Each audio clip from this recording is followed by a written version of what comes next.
గత 3 రోజులుగా వస్తున్నటువంటి వానల కారణంగా నిన్న విపరీతమైన గాలి రావడంతో ఆ గాలిలో ఒక చిన్నారి 6 సంవత్సరాల పాప తన ఇంటి కింద ఉన్నటువంటి రేకుల షెడ్డుకు చీర కట్టుకొని ఉయ్యాల ఊగుతుంటే గాలి దుమారం వేగంగా వచ్చి ఆ అమ్మాయి రేకులతో పాటు లేచిపోయి ఒక 2-3 ఇండ్ల అవతల పడడం వలన అక్కడ బేస్మెంట్ ఉండడం, ఆ బేస్మెంట్ మీద పాప పడడంతో దెబ్బలు తగిలినాయి.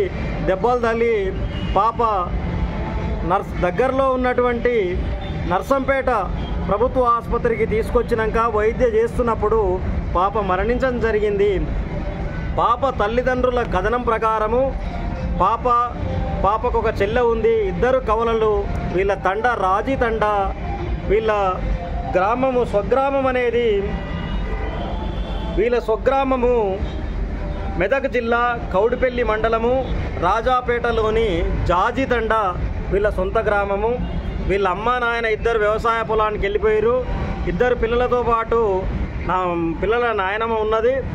వాళ్ళందరూ బయటికి వెళ్ళిన సమయంలో ఈ గాలి బీభత్సంగా రావడంతో రేకుల షెడ్డుతో సహా గాలి లేచిపోయి పాప చనిపోయింది.